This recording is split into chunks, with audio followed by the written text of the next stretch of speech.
Bien, nos ponemos en manos del Señor entonces hoy para retomar el tema del ecumenismo. Vamos a hablar que habíamos visto en la primera clase, así como un pantallazo rápido para refrescar.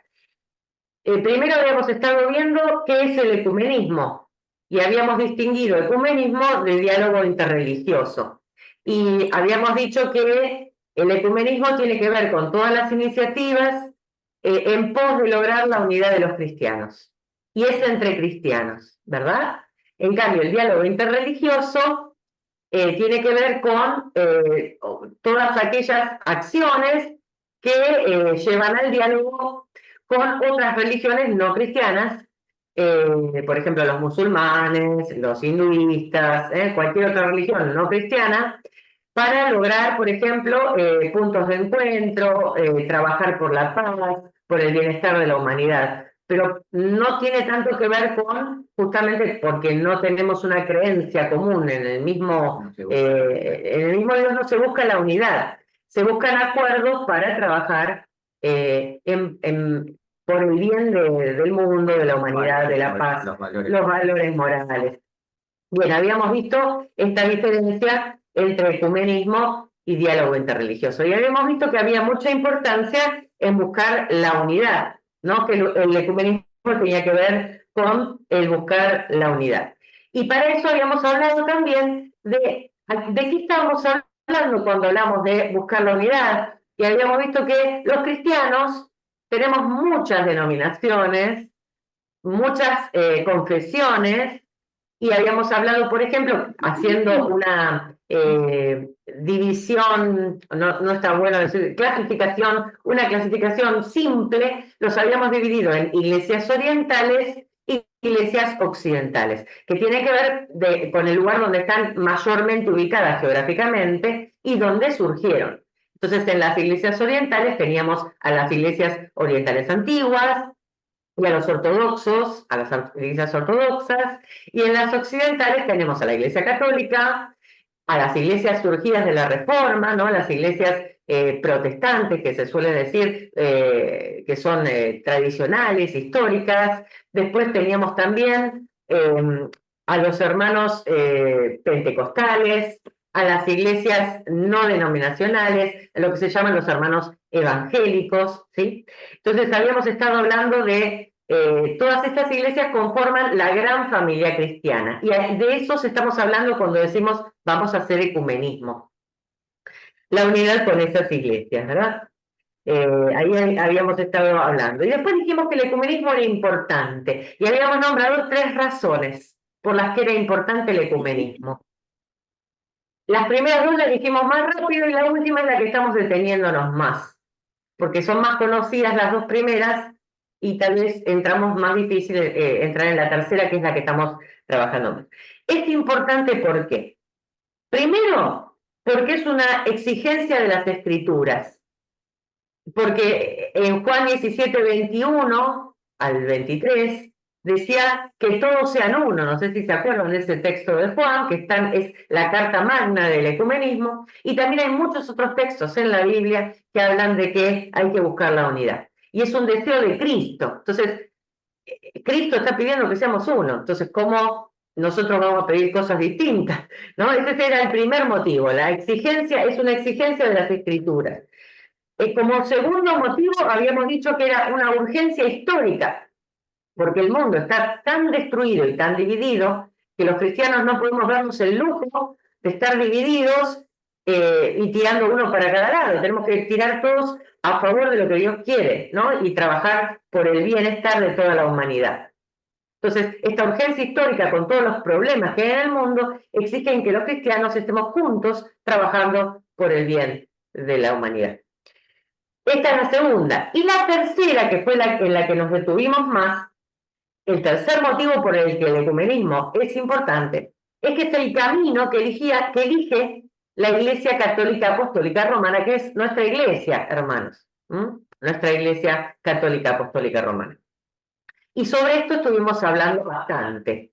Y estuvimos diciendo, entonces, que había muchos documentos, ¿no?, que hablaban de este camino ecuménico. Y hay algo que es muy importante, que es comprender que el Concilio Vaticano II fue un hito para el ecumenismo. Y cómo cambió la mentalidad, ¿no?, de antes del concilio a después del concilio. No sé si se acuerdan, pero habíamos dicho cosas como que antes se pensaba que eran herejes y ahora los llamamos hermanos. Y que hay que ayornarse. Hay que dejar que lo que la Iglesia nos va enseñando, nosotros lo podamos ir llevando a nuestra vida. Y que la Iglesia, en el Concilio Vaticano II, enseña que el ecumenismo es el camino que adopta la Iglesia. Ahí que es para todos los católicos, ¿sí? Y para todos los cristianos. Pero bueno, el concilio nos habla de los católicos, para todos los católicos. Entonces, ya no son sectas, ahora son comunidades eclesiales, iglesias, ¿eh? Y una cosa muy importante es que sabemos pedir perdón también, ¿eh? Y que reconocemos que en esas iglesias hay salvación, que Dios salva también a esos hermanos. Antes se decía que la única iglesia donde había salvación era la Iglesia Católica, y desde el concilio, con la reflexión, a partir de ahí, se entiende que hay salvación en la vida de la gracia. Se vive la vida de la gracia y hay salvación en todas esas iglesias. O sea que son hermanos salvos por Cristo, igual que nosotros. Entonces, esos son cambios muy importantes. Hasta ahí más o menos habíamos llegado. Habíamos hablado de, bueno, el famoso directorio, el directorio ecuménico, y habíamos hablado de la encíclica Ut Unum Sint, como otros documentos que habíamos nombrado, y estábamos en eso, ¿sí? Estábamos en eso, y ahora vamos a considerar entonces un aspecto muy importante, y a partir de ahí queremos avanzar, que era que tenemos que tener una mentalidad ecuménica, y acá yo los dejo ya con Gabriel. Miren que nos cambiamos luego. Bueno, el otro día Ángel decía, en el momento de las preguntas, creo que lo dijo, pero si ponemos a un católico y a un evangélico juntos, seguro que se pelean, decía Ángel. Y es muy probable, porque para el ecumenismo se necesita una conversión interior, humildad y conversión. Es necesario un cambio de mentalidad, pasar de una mentalidad rígida a una mentalidad abierta, una mentalidad ecuménica. Y para eso es necesario un cambio de perspectiva, un cambio de mirada sobre algunos puntos. Entonces vamos a ver 3 cambios de mirada que tenemos que tener para tener una mentalidad ecuménica, una mentalidad que busque la unidad que quiere Jesús. Primero, la situación actual de los cristianos. Tenemos que considerar cuál es la situación actual de los cristianos. ¿Cómo estamos los cristianos? Voy a compartir. ¿Estamos divididos o en comunión? ¿Qué dirían? Algunos dirían divididos, no. Pero los cristianos realmente estamos en comunión. O sea, ya cuando pensamos en la situación actual de los cristianos, tenemos que pensar que estamos en comunión. Vamos a ver esta placa, ¿eh? Dice, una mentalidad ecuménica, estamos en comunión. Y para entender esto, es importante entender cómo se concebía la iglesia en el pasado. En el pasado la iglesia se concebía como una sociedad. Y a partir del Concilio Vaticano II se ha pasado a considerar a la iglesia como una comunión. Antes era una sociedad, hoy la iglesia se percibe como una comunión. ¿Qué quiere decir esto? Vamos a tratar de entender la diferencia entre la iglesia como sociedad y la iglesia como comunión. En la sociedad hay dos alternativas. O vos sos parte de esa sociedad, sos socio de esa institución, o no sos de la institución. Si vos no sos socio, no sos parte de esa asociación, no sos de la institución. Podés simpatizar con la institución, pero siempre desde afuera. Si no cumplís todos los requisitos de afiliación y tenés el carnet, por así decirlo, no sos socio, no sos parte de esa sociedad, no formás parte de eso. En cambio, en la comunión es distinto, porque puede existir varios grados de comunión, pero en la medida en que hay puntos en común, hay comunión, hay unidad, estamos unidos. ¿Se entiende? O sea, en la medida, la iglesia percibida como comunión con respecto a las otras iglesias, quiere decir que en la medida en que hay algún punto en común con las diversas iglesias, hay comunión, en mayor o en menor grado. Con algunas iglesias hay más comunión, con otras hay menos puntos de comunión, pero siempre hay comunión. Por ejemplo, parecido a una familia, si vos estás casado, la mayor comunión la tenés con tu cónyuge, con tu esposo, con tu esposa. Pero también tenés comunión con tus hijos, y tenés comunión con tus tíos, con tus sobrinos, con tus hermanos. Hay distintos grados de comunión, pero todo es una familia, hay comunión en distintos grados. Bueno, sí, con la iglesia. La iglesia como sociedad, como se percibía antes, es excluyente. La iglesia como comunión acoge, incluye, contiene, abre los brazos. ¿A quiénes? A todas las denominaciones cristianas con las que tiene elementos comunes de la fe. Entonces, cuando decimos que los cristianos estamos en comunión, no es una expresión de deseo, de no querer ver las diferencias. Nos reconocemos en comunión porque lo estamos. Tenemos muchos puntos de comunión en la fe, porque ya es mucho más y mucho más importante lo que nos une que lo que nos separa. Hay un texto en la Escritura que lo dice muy bien, Efesios 4, 5, 6. Dice, un solo Señor, una sola fe, un solo bautismo, un solo Dios y Padre de todos, que está sobre todos, por todos y en todos. Palabra de Dios. O sea, todos los cristianos tenemos un solo Señor, todos los cristianos adherimos a la misma fe, todos los cristianos tenemos el mismo bautismo, el mismo Dios, que es Padre de todos, que está sobre todos, en todas las iglesias, y actúa por todos. Amén. Amén. Amén. Un experto ecumenista francés lo explicaba de esta manera. En otro tiempo se decía, los cristianos estamos ante todo divididos, decía él, aunque un cierto fondo cristiano nos une. O sea, ante todo estamos divididos. Antes se pensaba así, ante todo estamos divididos, aunque hay un cierto fondo cristiano que nos une. En cambio, desde el Concilio Vaticano II se dice, ante todo estamos unidos como cristianos, aunque hay ciertos puntos de la doctrina y de la vida eclesial que todavía nos separan. Pero ante todo, estamos unidos en lo más importante. Ahí está. Bueno, vamos a seguir con Rosana.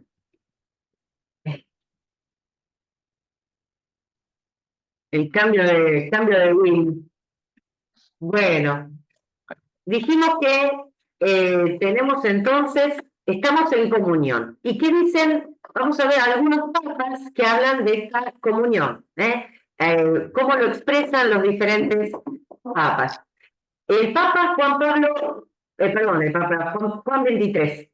¿Ustedes recuerdan el famoso Papa Bueno, Juan XXIII? Él creía en la unidad de la Iglesia y así miraba la unidad de todos los cristianos. Él fue el que convocó al concilio. Y refiriéndose a los demás cristianos, a esa gran familia cristiana, decía esto. Vuelvo para atrás. Es mucho más fuerte lo que nos une, decía Juan XXIII, que lo que nos divide. Es una frase muy importante. Es mucho más fuerte lo que nos une que lo que nos divide. Una frase que muestra una mentalidad como la que tenemos que tener nosotros. A veces nosotros, ¿qué hacemos? Estamos con un hermano cristiano de otra denominación y ¿en qué nos fijamos? En lo que nos divide. Muchas veces nos fijamos en aquellas cositas que tenemos en diferencia. Pero este Papa lo tenía claro. Es mucho más fuerte lo que nos une que lo que nos divide. Porque creemos en el mismo Padre, porque creemos en el mismo Hijo, porque creemos en el mismo Espíritu Santo. ¿Hay algo más importante que eso en nuestra fe? No. No. Es mucho más fuerte lo que nos une que lo que nos divide. Disculpen que no sé por qué se quedaba la placa. Vamos a ver entonces también qué decía Pablo VI. Pablo VI decía, refiriéndose a los cristianos, que debemos llegar a llevar a su plenitud y a su perfección la comunión tan rica que ya existe entre nosotros. Este Papa está marcando que la comunión, como decía recién Gabriel, ya existe. Es decir, que estamos en comunión. Estamos en comunión. Ya tenemos una comunión tan rica, decía Pablo VI. La tenemos que llevar ahora a su plenitud, a su perfección. Esto expresaba el Papa Pablo VI también. Y recuerden esto, la comunión que ya existe, no es que tenemos que hacerla, que crearla, que inventarla, que empezarla. La comunión ya existe, hay que llevarla a su plenitud, se tiene que notar más. Esto es lo que nos pasa. De repente no está en su plenitud, hay que llevarla a la plenitud. ¿Sí? No le damos bolillas, sí, es verdad. A la comunión no le damos bolillas. Si le damos más trabajamos por esto y por el ecumenismo, hay que llegar a llevar a la plenitud esta comunión. Juan Pablo II afirmaba la misma postura en el Consejo Mundial de Iglesias de 1994 y habló Juan Pablo II de comunión incompleta y sin embargo real que existe entre nosotros. Él habló de esta comunión incompleta pero real. Otra vez, vuelve a mencionar la comunión diciendo que si bien está incompleta, existe, es real. ¿Sí? Y vamos a ver qué decía en este mismo discurso Juan Pablo II en el Consejo Mundial de Iglesias 1994. He aquí aquello que nos impulsa a reanudar los vínculos de comunión. Se trata de aceptar lo que somos. Nuestras divisiones contrastan con la unidad ya existente y son por eso mucho más escandalosas. Fíjense, nuestras divisiones contrastan con la unidad ya existente y por eso son más escandalosas, porque ya tenemos unidad y seguimos con divisiones. Es un escándalo, es un escándalo. Todos los papas que leímos hablan de una unidad ya existente y remarcan que estamos en comunión. Reconocer esta unidad real que ya existe entre nosotros tiene que hacer un cambio de mente, de actitud en cada uno de nosotros. Entonces, cuando te encontrás con otro cristiano, sea cual sea la iglesia a la cual, o denominación a la que pertenece el hermano, tiene que ser una alegría, porque es un hermano, una alegría de hermanos que se aman y que se encuentran. Hay que dejar de verlo como un competidor y sentir que estamos frente a un hermano. Porque aunque aún la comunión está incompleta, hay una comunión. Tenemos que sentirnos unidos en esta comunión. ¿Amén? Así tenemos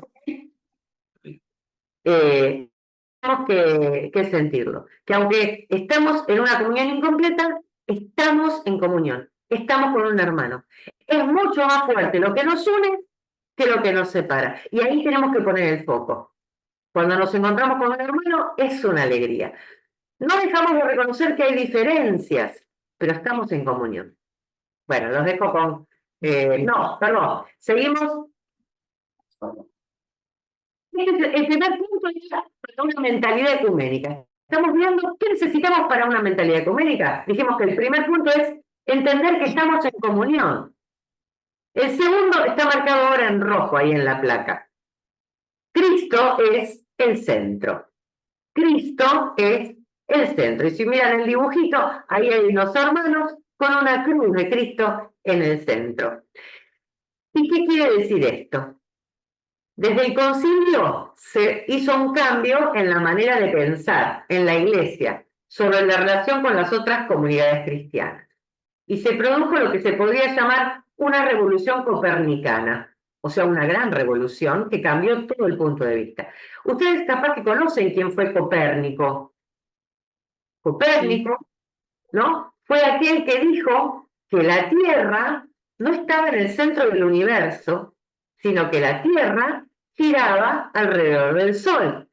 O sea que todo iba alrededor, en el sistema solar, iba alrededor del Sol. En cambio, se pensaba, hasta ese entonces, que la Tierra era el centro y que el Sol giraba alrededor y los demás también. Entonces, Copérnico cambió el eje.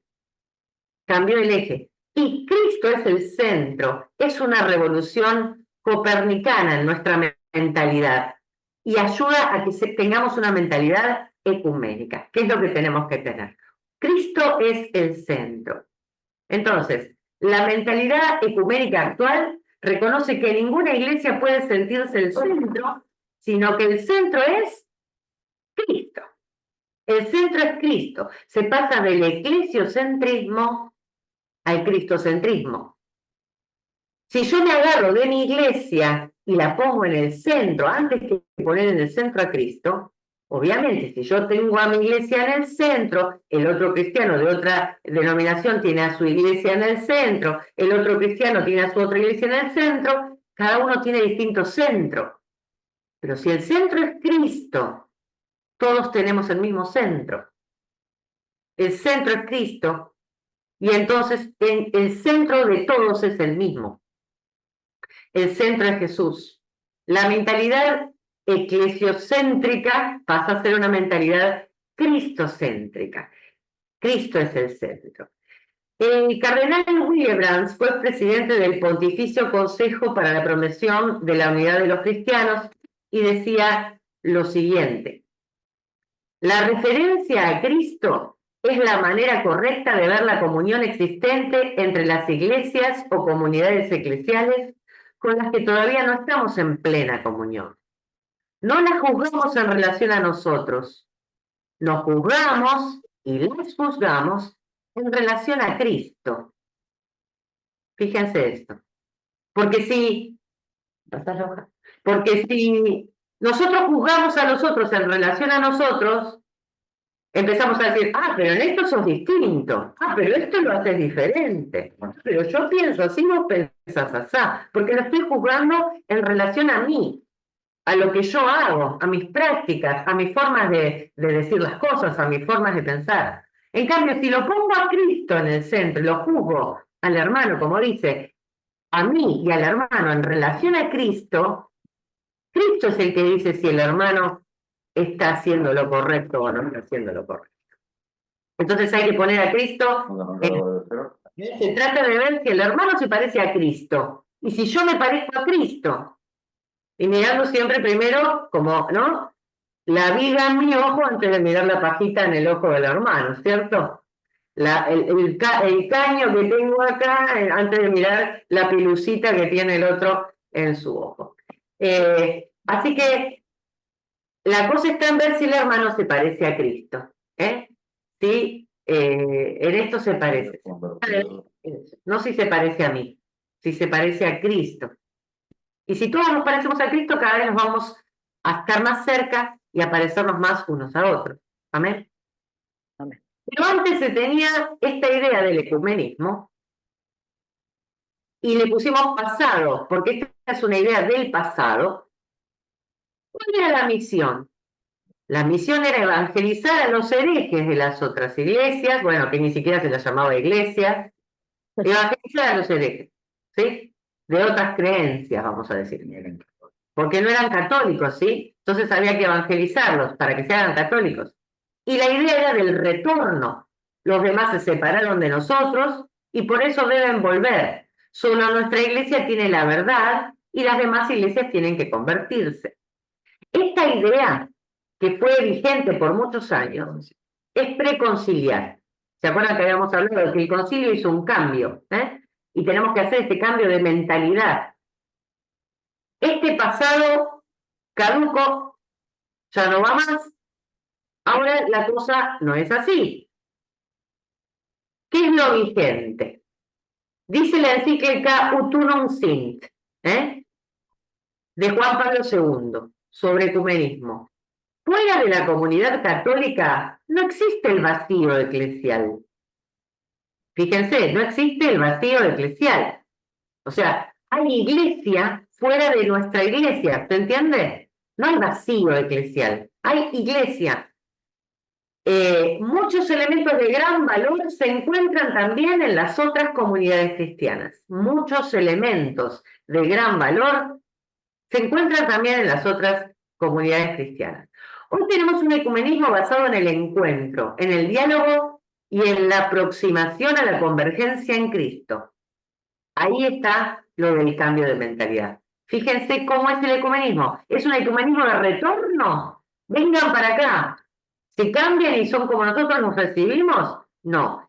Un ecumenismo de encuentro, de diálogo y de aproximación para converger todos en Cristo. Para que todos nos aproximemos y ahí lleguemos todos al punto que es Cristo, a ese centro, a esa cruz que nos une. Los dejo con Gabriel.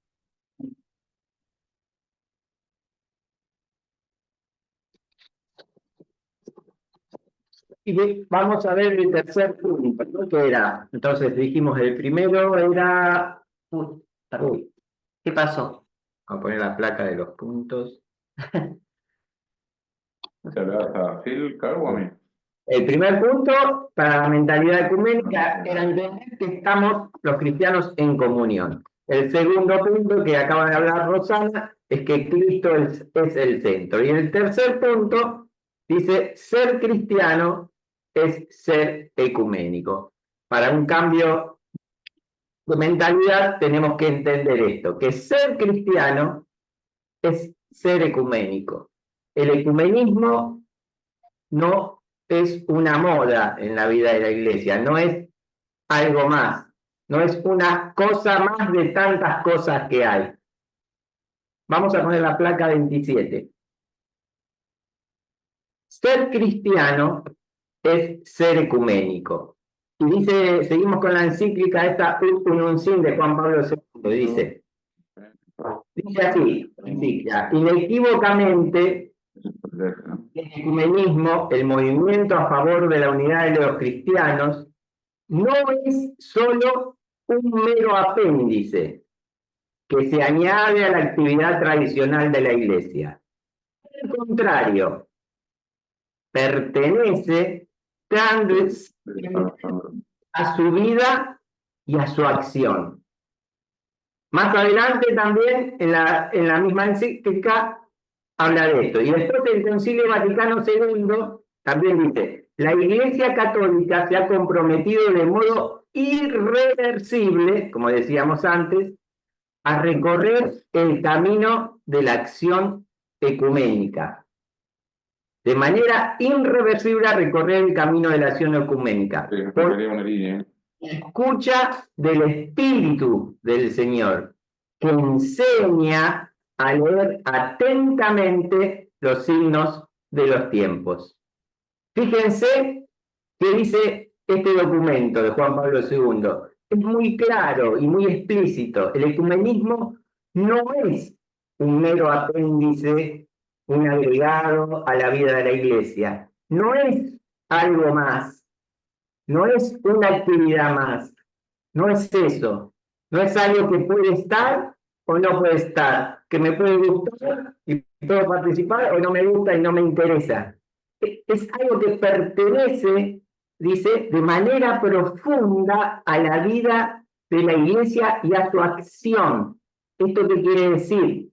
Quiere decir que es algo grave, que es parte de la misión de la iglesia, como por ejemplo evangelizar. Nadie pensaría decir, y bueno, no evangelizamos, no predicamos, no anunciamos a Cristo. No, eso es algo de la vida de la iglesia, de la acción de la iglesia. Bueno, el documento dice lo mismo, el ecumenismo no es algo más, es algo clave que es parte de la misión y de la acción de la vida de la iglesia. Por eso todo cristiano debe desear la unidad. Por eso decimos, no se puede ser cristiano sin ser ecuménico, sin desear la unidad. Todo cristiano debe ser ecuménico. No hay otra posibilidad. No es algo optativo. Es contradictorio ser cristiano y no desear la unidad y no ser ecuménico.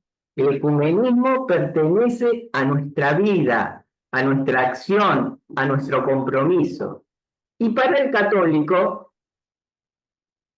es estar en consonancia, como decíamos también, con el camino irreversible que tomó su iglesia, ¿no? Amén. Amén. Amén. ¿No? Tendríamos que pensar que no debe haber ningún obstáculo para que un católico transite los caminos de unidad. Pero lamentablemente no es así. Surgen dudas y hay recelos y hay temores de parte de los católicos. Yo hablo de parte de los católicos porque somos todos católicos y yo también. También los hay en otras iglesias. Pero hay dudas, aunque todo el magisterio de la iglesia y el concilio y todo dicen que el ecumenismo es parte de la vida de la iglesia y que debemos buscar la unidad, hay temores y hay dudas. Algunos piensan, pero si soy ecuménico, ¿no me vuelvo menos católico? O sea, algunos piensan que por ser ecuménico, por buscar la unidad, van a ser menos católicos, se vuelven menos católicos. Y esa es una idea errónea, por lo que a veces muchos católicos rechazan el ecumenismo y piensan que teniendo una actitud de apertura, de diálogo con otros cristianos, se vuelven menos católicos. Temen perder su identidad católica. Y eso de ninguna manera es así, ya que el ecumenismo, bien entendido, respeta la diversidad de las distintas iglesias y comunidades eclesiales. Al hacer ecumenismo, cada uno se mantiene en su propia identidad, se afianza en su propia identidad, en su propia confesión, y nos acercamos, ¿para qué? Para conocernos, amarnos y hacer juntos, porque todo lo que podamos hacer juntos, pero siempre respetando al otro en su diferencia, sabiendo que es más importante lo que nos une que lo que nos separa. Si, por ejemplo, un hermano evangélico viene de un hermano evangélico y te critica por tus creencias católicas, sos un idólatra, ese hermano evangélico no es ecuménico. No es ecuménico y los van a encontrar. Si viene un católico y se encuentra con un evangélico y le dice, nosotros somos la verdadera iglesia, la de Pedro, ustedes son una secta. El católico no es ecuménico. Los que así obran, además, no están haciendo la voluntad de Cristo, que oró por la unidad y quiere la unidad. El verdadero ecumenismo asume una actitud de respeto. El que es ecuménico, el que busca la unidad, tiene una actitud de respeto por la fe del otro cristiano. Porque el otro no es cualquier cosa. El otro es un cristiano, es un hijo de Dios. Entonces hay que respetar la obra del Espíritu en la vida del otro cristiano que no es de nuestra iglesia. El camino ecuménico es un camino de humildad, de amor y de respeto, donde nadie va a tratar de que abandones tu iglesia para irte a otra. El camino ecuménico es un camino seguro, donde no se hace proselitismo. Si yo soy ecuménico, no voy a querer que el otro sea católico, ni el otro evangélico que es ecuménico no va a querer que vos dejes la iglesia católica y te hagas de la iglesia evangélica. Va a respetar la obra del Espíritu en tu iglesia. Amén. Amén. El protestante seguirá siendo protestante, el católico seguirá siendo católico, el ortodoxo seguirá siendo ortodoxo. Eso no impide el reconocernos como hermanos y amarnos. Amén. Amén. Amén. Muy bien. Y ahora, muy importante, entender de qué forma hacer ecumenismo. ¿Cómo hacemos ecumenismo? Y para eso vamos a ver qué dice el Concilio Vaticano II. Habla de tres formas o tres dimensiones fundamentales del ecumenismo. Fíjense que ahí en la placa lo vemos: ecumenismo doctrinal, ecumenismo espiritual, ecumenismo del servicio. Estas son tres formas. En otros lados también van a escuchar que hablan de otras formas, pero estas son las que menciona el Concilio Vaticano II. También se lo ha llamado, para acordarnos, para que ustedes se acuerden de estas tres formas, se lo ha llamado también ecumenismo de la cabeza, ecumenismo espiritual, ecumenismo de las manos, perdón, ecumenismo del corazón y ecumenismo de las manos. De la cabeza, del corazón y de las manos. El doctrinal sería el ecumenismo de la cabeza, el espiritual, el del corazón, y el del servicio, el ecumenismo de las manos. Vamos a ver brevemente en qué consiste cada uno de estos tipos de ecumenismo, estas dimensiones del ecumenismo. El ecumenismo doctrinal es el diálogo teológico ecuménico. Esto lo realizan personas competentes para este diálogo, no cualquier cristiano que se junta con otro cristiano y se ponen a hablar, ¿sí? Lo hacen especialistas designados por el Vaticano, en el caso de que sean católicos, y se juntan teólogos, especialistas de una iglesia con otra y dialogan mucho tiempo, muchas veces se escuchan por años, no es que dialogan muchos minutos, años, dialogan y se escuchan. Entonces, bueno, sobre este tema, ¿ustedes cómo piensan? Bueno, una iglesia escucha a la otra, se escuchan mucho tiempo, van exponiendo la doctrina que tienen sobre ese punto, y después escuchan al otro, y después de todo eso se hacen declaraciones conjuntas. ¿Por qué? Declaraciones conjuntas que dicen: nosotros, habiendo dialogado, llegamos a que este punto lo creemos igual, tenemos esto en común. Y se hacen declaraciones conjuntas muy importantes que van diciendo en qué cosas podemos declarar que creemos exactamente lo mismo.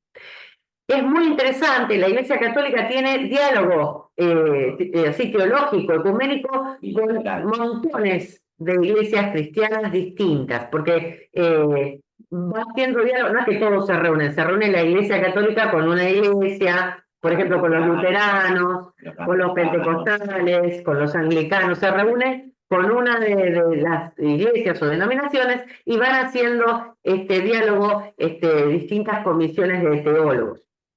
Ahora, para que se entienda bien, este ecumenismo de la cabeza o ecumenismo doctrinal, claro, no es ponerte a discutir vos con tu vecino que es evangélico. Eso no es ecumenismo doctrinal, no lo podemos hacer nosotros porque no estamos preparados para hacer este tipo de ecumenismo. Nosotros recibimos después los documentos y las declaraciones conjuntas que surgen de estos diálogos, pero estos diálogos no los hace cualquiera en la feria, en una reunión, en la casa tomando café ni nada por el estilo. Este ecumenismo de la cabeza o este ecumenismo doctrinal, entonces es un trabajo intenso, intelectual, de estudio, de escucha, de diálogo. Y es para especialistas teólogos. Ahora, los otros dos sí los podemos hacer nosotros. el ecumenismo espiritual y el ecumenismo del servicio. El ecumenismo espiritual o ecumenismo del corazón, ¿qué incluye? Incluye la oración, la palabra de Dios, por ejemplo, encuentros de oración por la unidad, por ejemplo, ¿vieron los encuentros que hubieron de creces? Estos fueron encuentros de ecumenismo espiritual. La semana de oración por la unidad de los cristianos, que es una semana internacional donde se ora por la unidad de los cristianos, también tiene que ver con ecumenismo espiritual. Si se hacen estudios bíblicos, prédicas ecuménicas, asambleas de oración ecuménicas, bueno, las reuniones ecuménicas que solemos hacer nosotros también son reuniones de ecumenismo espiritual. El ecumenismo espiritual es uno en el que sí podemos participar todos y tiene que ver con espiritualidad compartida. Se llama ecumenismo del corazón porque la unidad se da en aquellas cosas propias de lo espiritual, ¿no? Orar juntos, leer juntos la palabra, escuchar la misma prédica, este tipo de cosas de lo espiritual, evangelizar juntos.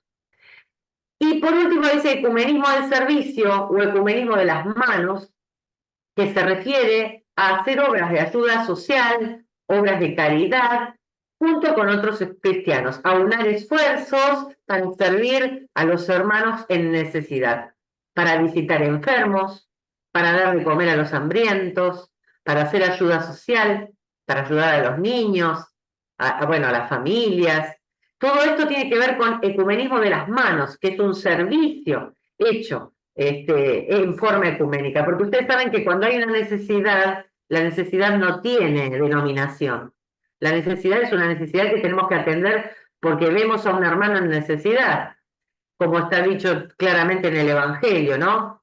Tuve hambre y me diste de comer, tuve sed y me diste de beber. No le pregunté si era evangélico, si era católico, si era ortodoxo, qué era, ¿verdad? Entonces, entre todos, juntar nuestras manos para servir al hermano. Este ecumenismo, por supuesto que se puede hacer, todos lo podemos hacer y de hecho estamos llamados a hacerlo juntos también. De hecho, esto se está dando también, no sé si a ustedes les llega, a mí me llega muchas veces, acá en Capital Federal, lugares donde se puede asistir, por ejemplo, para buscar un plato de comida, estos días que hay tanto frío, gente en situación de calle, y lugares donde hay duchas, donde hay comedores, y llega un listado de lugares, y en esos listados van a encontrar que hay iglesias católicas, parroquias católicas y hay iglesias evangélicas y están todos aunados en el mismo listado. Uno da de comer los lunes, otro da de comer los martes, otro ofrece la ducha y como que entre todos están ayudando a esta gente que está en situaciones difíciles, en situación de calle. Entonces entre todos colaboramos para dar una mano al hermano, para ayudar. El ecumenismo de las manos o del servicio. Recuerden entonces que el primero es para especialistas y el segundo y el tercero lo podemos y lo debemos practicar todos. Entonces terminamos con lo de la mentalidad. Muy bien. Y acá, entonces, entendemos lo que es la mentalidad ecuménica.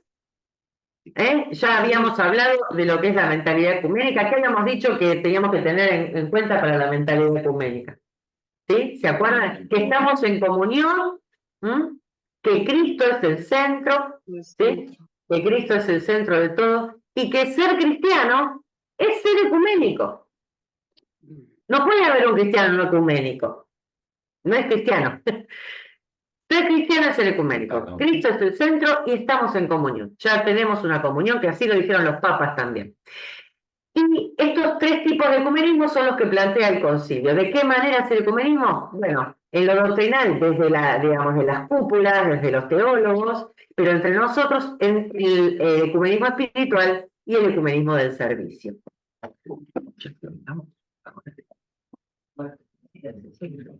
Bueno, y no podemos dejar de mencionar al Papa Francisco, ¿no? Como una figura de gran importancia para el ecumenismo actual, como ejemplo de actitud para el ecumenismo. Primeramente, si ustedes, no sé, se acuerdan, antes de ser Papa, siendo arzobispo de Buenos Aires, el cardenal Bergoglio, siempre tuvo una actitud ecuménica y mantuvo trato fraterno con hermanos de distintas iglesias cristianas, con pastores. acostumbraba regularmente a reunirse a orar con pastores evangélicos, oraban juntos, muchas veces iban a la curia ahí al lado de la catedral y oraban juntos regularmente. Y esto fue desarrollando una actitud de amistad entre el Papa y estos pastores. Acá hay algunos pastores, el pastor Jorge Mitián, el pastor Zaraco, no me acuerdo cómo se llama, son todos pastores que oraban con el Papa. Este que está más al costadito, Giovanni Traetino, es un pastor pentecostal de Italia, que el Papa lo fue a visitar a su iglesia en Italia. Cuando al poco tiempo que fue nombrado Papa, lo fue a visitar a su iglesia y lo recibieron al Papa en la iglesia evangélica del pastor con mucho amor, pentecostal, sí. Como sabemos, el Papa Francisco, como decía Rosana, participó en los encuentros de creces que se hicieron en el Luna Park, dio un mensaje de unidad y oró junto a todos los demás. Y los pastores, en un momento, dijo, oren por mí, y los pastores le impusieron las manos y oraron todos por él. Estaba también el padre Cantalamessa también, y oraron por él. Y una actitud de gran humildad del Papa Francisco. Recibió la oración de los pastores y lo criticaron. Lo criticaron. Muchos en ámbitos católicos conservadores lo han criticado por eso. Porque gente todavía con una mentalidad vieja, no renovada, una mentalidad que ve al hermano evangélico como un enemigo, como una competencia. Pero para los que estábamos ahí, en el encuentro de creces, un día realmente que se sintió y se vivió de lo más natural, ¿no? Nos sentíamos hermanos unos de otros. Fue un gesto fraterno de oración unos por otros muy hermoso. El Papa también, Francisco también en los mensajes ha dicho muchas cosas acerca de la unidad de los cristianos, siempre con humildad y amor. Vamos a ver algunas frases, vamos a ver esta placa 30. Dice, cuanto más caminemos según el Espíritu, o sea, cuanto más caminemos según el Espíritu, más nos inclinaremos a desear y con la ayuda de Dios a restablecer la unidad plena entre nosotros. Si caminamos según el Espíritu, vamos a querer restablecer la unidad plena entre nosotros. Si caminamos en la carne, seguramente que no. Perdón, y ahí les quería decir que si caminar en el espíritu, a nosotros los carismáticos nos tiene que decir mucho. Porque si algo quiere el carismático es caminar en el espíritu. Y entonces, si caminar en el espíritu, como dice el Papa, nos tiene que llevar a restablecer la unidad plena entre nosotros. Así que como carismáticos, más todavía, ¿no? No, la otra frase, no se cansen de adorar y alabar juntos a nuestro Padre común. No se cansen de suplicar al Padre en nombre de Jesús, por el poder del Espíritu Santo, la tan anhelada unidad en la diversidad reconciliada. Somos diversos, no somos iguales, pero buscamos esa unidad en la diversidad. Comentemos sobre algunas otras palabras de Francisco acerca de la unidad. Vamos a ver la otra placa. Dice, la unidad de los cristianos es una exigencia esencial de nuestra fe. O sea, algo esencial, una exigencia esencial de la fe cristiana, como decíamos. Otra, invocamos la unidad porque invocamos a Cristo. O sea, si somos cristianos e invocamos a Cristo, en el corazón de Cristo está la unidad, porque oró por eso. Invocamos la unidad también, entonces. Otra, queremos vivir la unidad porque queremos seguir a Cristo, vivir su amor, gozar del misterio de su ser uno con el Padre, que es la esencia del amor divino. Dios es unidad, Padre, Hijo, Espíritu Santo, un solo Dios en tres personas diversas, pero es unidad. Y esa es la unidad que quiere Cristo para su iglesia, para todos los cristianos. La última frase, la unidad no llegará como un milagro. La unidad está En el camino. en el camino. lo hace el Espíritu Santo en el caminar hacia ella. O sea, no podemos esperar que la unidad venga como un milagro del cielo. Tenemos que caminar en un camino de unidad. Y en ese camino, el Espíritu Santo trae la unidad. También dijo el Papa, es fácil, esta no tenemos placa, ¿no? No, dijo, dice así, es fácil olvidarse de la igualdad fundamental que existe entre nosotros. Escuchen esto, de la igualdad fundamental que existe entre nosotros, entre los miembros de las distintas iglesias.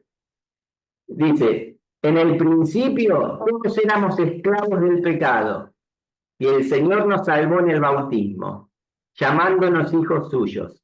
Dice, es fácil pensar, dice el Papa, que la gracia espiritual que se nos ha dado es una propiedad nuestra, algo que nos corresponde y nos pertenece. O sea, la gracia de Dios que nos fue dada no es algo nuestro, algo que es solo nuestro. El Papa nos recuerda que no debemos caer en el error de apropiarnos de Dios y de la gracia de Dios como si fuera algo solo nuestro, de mi iglesia, de mi denominación.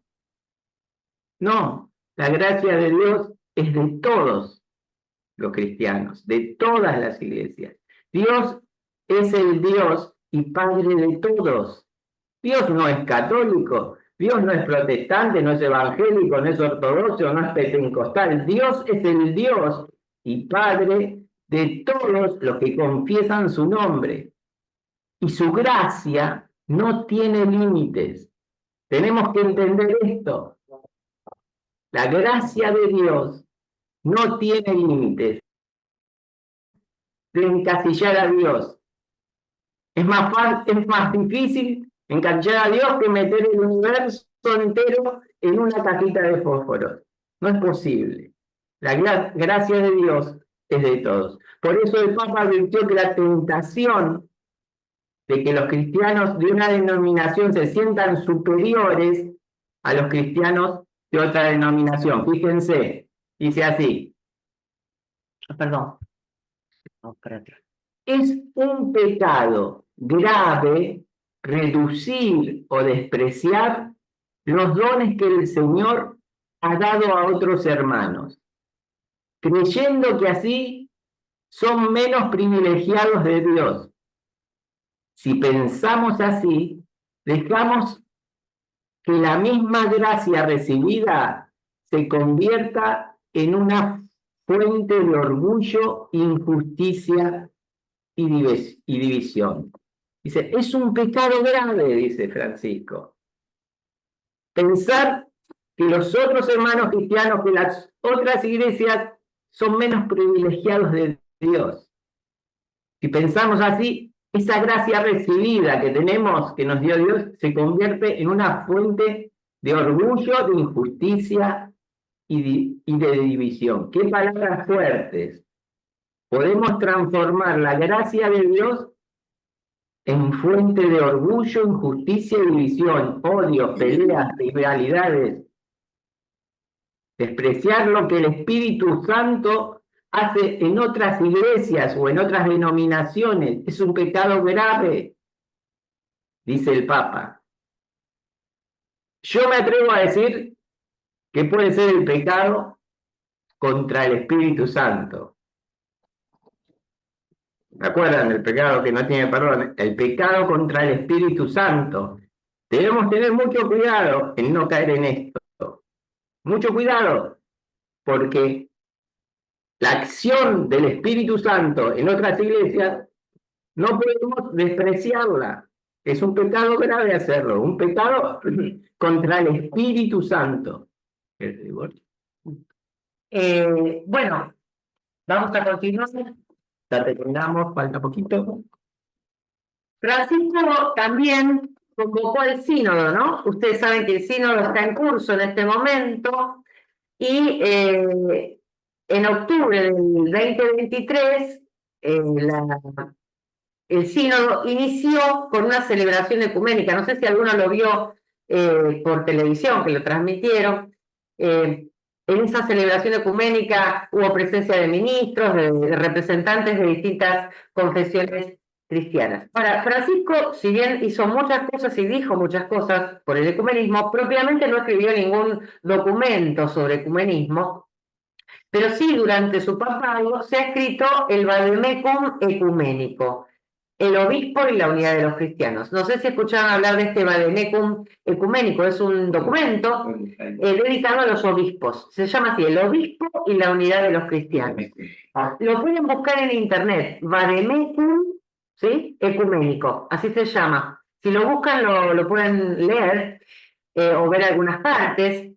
Y vamos a ver algunas frases del Vademecum porque son muy importantes y nos dan una idea de la misión del obispo de la Iglesia Católica, les estoy diciendo, ¿sí? Escuchen bien lo que dice. Dice, el ministerio, lo voy a leer, el ministerio confiado al obispo comporta, esperen un segundito, ¿por qué me lo sacaste? Bueno, el ministerio confiado al obispo comporta un servicio a la unidad de su propia diócesis y a la unidad entre su iglesia local y la iglesia universal. Se trata de un ministerio con un significado especial, la búsqueda de la unidad de todos los discípulos de Cristo. Fíjense, el obispo de la Iglesia Católica tiene un ministerio, dice, con un significado especial. ¿Cuál es? La búsqueda de la unidad de todos los discípulos de Cristo, de todos los discípulos de Cristo. Entre las tareas del oficio pastoral del obispo, sigue diciendo el Vademecum, el Código de Derecho Canónico de la Iglesia Latina destaca claramente la responsabilidad de promover la unidad de los cristianos. ¿Lo sabían? ¿Sabían que el obispo tiene la responsabilidad de promover la unidad de los cristianos? Esto está expresado claramente y dice que no es del Vademecum, es del derecho canónico.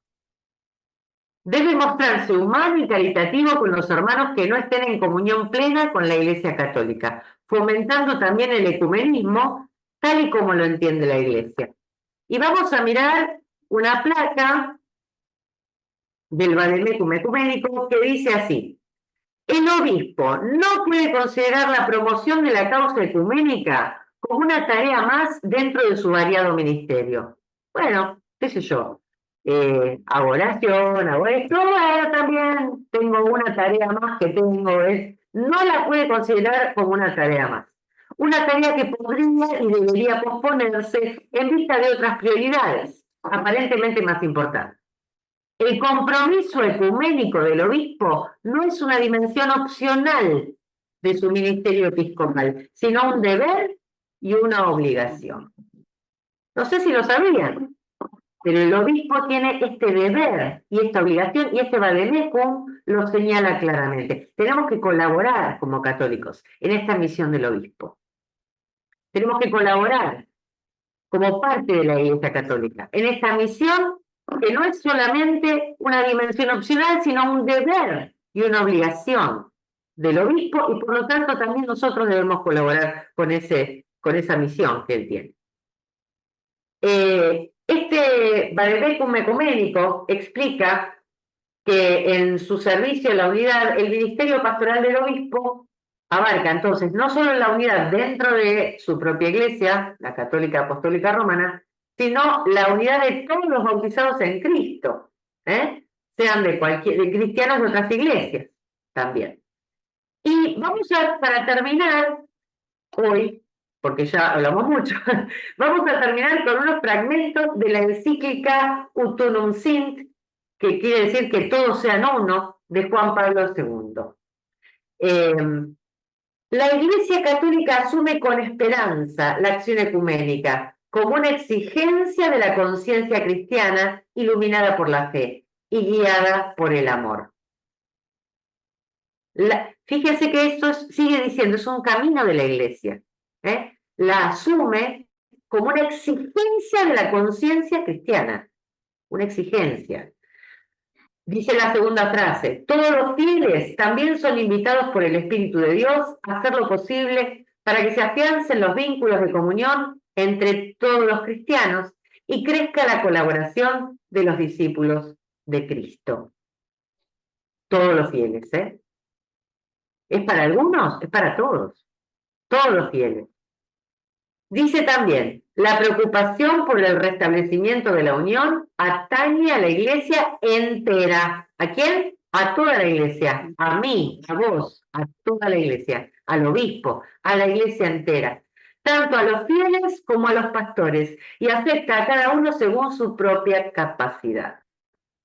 A todos nos atañe, al obispo y a vos, y a mí, a todos nos atañe. La ocupación por el restablecimiento de la unión entre los cristianos. La preocupación.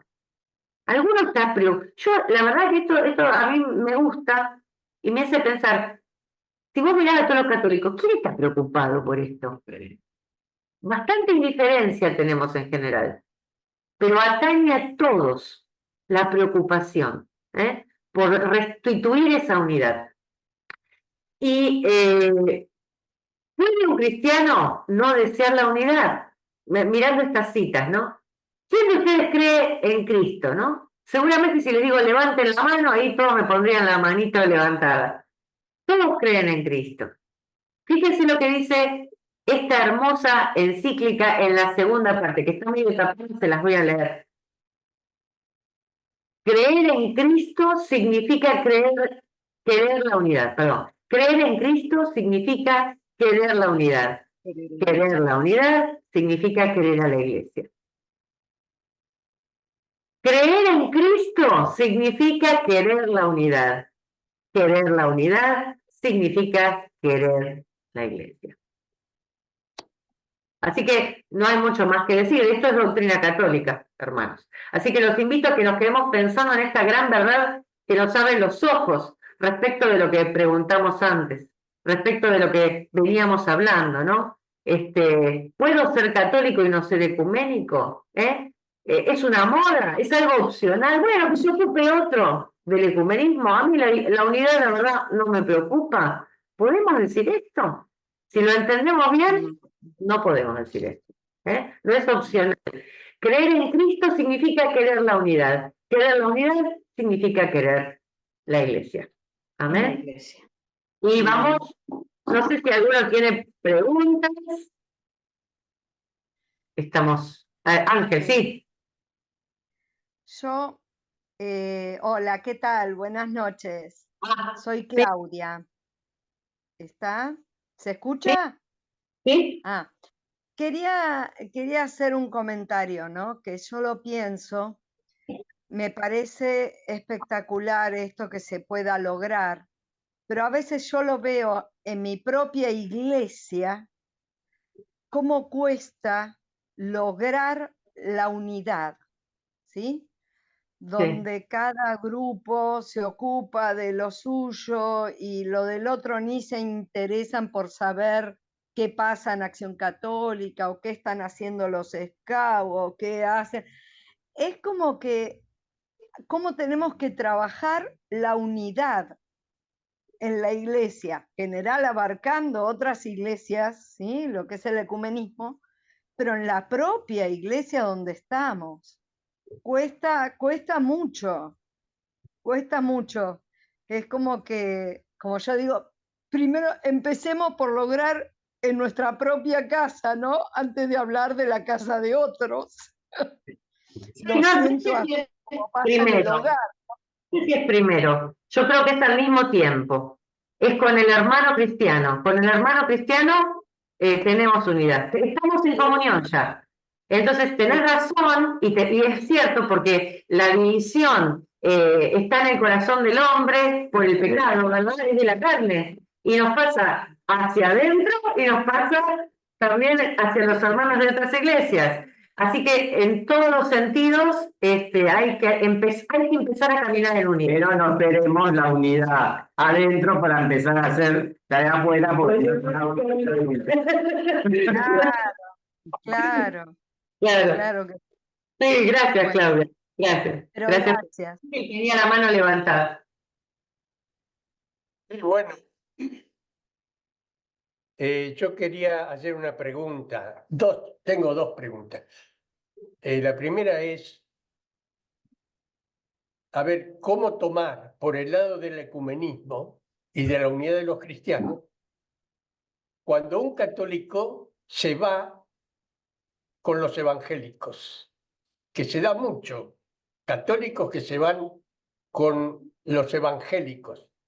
Generalmente a uno le da un poco de tristeza mezclado con bronca o qué sé yo. ¿Está bien esta actitud o tenemos que decir, bueno, son todos cristianos, está bien? ¿Cómo es la cosa? Bueno, pueden pasar tanto que católicos se hagan evangélicos como que evangélicos se hagan católicos. No es lo más recomendable, por lo menos de los que trabajamos en el ecumenismo, no es lo que deseamos. Y porque es algo que realmente, como vos decís, Ángel, como que daña. O daña. O daña. Duele. Daña el trabajo por la unidad, se ve un poco dañado. Pero siempre hay que tener en cuenta la libertad de conciencia, ¿no? Y por qué esa persona decidió dar ese paso. Sí. Por algo la persona decidió si puede ser algo serio o no. Por eso no podemos juzgar desde afuera. Obviamente sí que no le haga al católico que alguien se haga coso y al protestante Sí. que alguien se haga católico. No lo juzgamos porque hay que ver caso por caso, ¿no?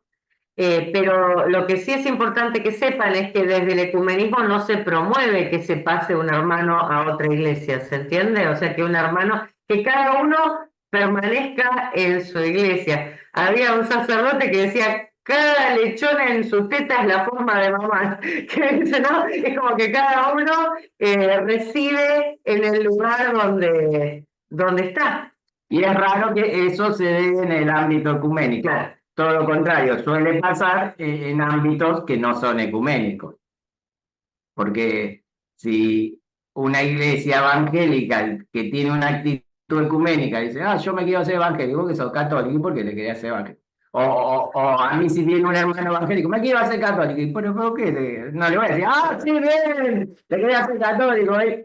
O sea, ¿por qué? O sea, hay que ver los motivos profundos, si es realmente, o porque me gusta más como cantan allá, como predica el de allá, no me voy a cambiar de iglesia. Como nosotros no nos cambiamos de familia, lo debemos a la familia al vecino, tienen más linda la casa, tiene el coche más nuevo, me cambio de familia. No, uno permanece en la familia. Me gustan más los hermanos de otra familia. Pero es cierto que se producen heridas cuando hay, a veces, pero también es cierto que hay que escuchar las razones de caso por caso, ¿no? Puede haber razones válidas. Sí. La segunda pregunta es un poco, hoy nos han formado la charla de ustedes muy bien, a mí me ha esclarecido muchísimo. Yo no sabía que en la iglesia había tanto material de ecumenismo. ¿Cuánto interés hay en la iglesia por el ecumenismo? Bueno, bárbaro. Ahora, yo le pregunto a ustedes que suelen estar muy en comunidad con los evangélicos. También en los hermanos evangélicos, pentecostales, luteranos, también está este deseo de ecumenismo, ¿o es solo que se da en la parte católica? Bueno, hay una diferencia en esto. La Iglesia Católica tiene más unidad que otras iglesias.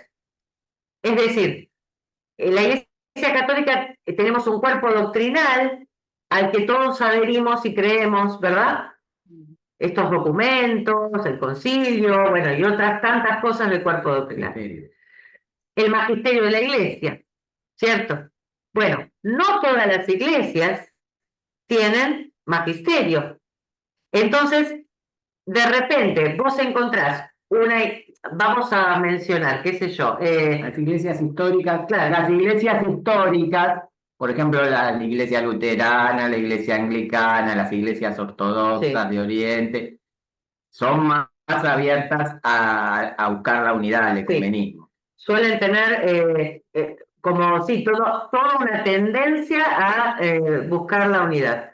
Las iglesias, dentro de las iglesias no denominacionales, que sería lo que nosotros llamamos evangélicos comúnmente, las iglesias evangélicas que han prosperado más en este último tiempo, depende de la iglesia. Ahí no hay una unidad entre todas estas, hay algunas que son más ecuménicas, otras que no son nada ecuménicas, otras que son combativas directamente, no son todas iguales. Pero sí hay hermanos. De hecho, por ejemplo, la Semana de Oración por la Unidad de los Cristianos fue creada por alguien que no era católico. La oración de Taizé y todo esto era el hermano Rocher, no era católico. Digamos, hay un montón de iniciativas ecuménicas no católicas, montones. Pero también hay, como hay católicos que no son ecuménicos, también hay otros cristianos que no son ecuménicos. Es así. Lo que decía, yo una vez hablaba con un pastor pentecostal peruano, y él me decía lo siguiente: Sí, yo no entiendo cómo los católicos, los fieles católicos, teniendo, como vos decís, Ángel, todo este material, todos estos documentos del magisterio de la iglesia que les indica que hay que buscar la unidad, ¿cómo hay católicos que no les interesa? Decía, ojalá nosotros los pentecostales tuviéramos todo ese material, todos esos documentos que empujen a los hermanos pentecostales a buscar la unidad, él me decía. claro. Bueno, este hermano es un hermano peruano, pastor, y él es muy ecuménico. Por ejemplo, el pastor Giovanni Cretino, ese que estaba abrazándose con el Papa Francisco en la foto que mostramos, es muy ecuménico y de hecho tuvo muchos problemas él mismo por haber sido ecuménico. Desde su propia iglesia lo rechazaron, pero bueno, sí hay muchos hermanos, hay de todo. Y hermanas ecuménicas que nosotros, por ejemplo, a las reuniones que hacemos, viene Beatriz, que era de la iglesia del pastor Mitián, y que ahora va a otra iglesia. Ella dice, cuando viene una hermana en mi iglesia a hablarme mal de los católicos, porque no todos los evangélicos, yo lo paro en seco, le digo, ojito con lo que vas a decir, que estás hablando de mis hermanos. Ella le dice así. Qué linda actitud, ¿no? Nosotros también tenemos que tener, cuando alguien no venga a hablar mal de evangelio, dice que son mis hermanos. Ella dice. Y esa es la actitud que tenemos que tener. Sí. ¿Alguna otra pregunta? Sí, bueno, me presento, Eduardo Bello. En un momento cuando hablaron de nosotros... Un poquito más fuerte, por favor. Eduardo. Nosotros, a ver. Ah, claro.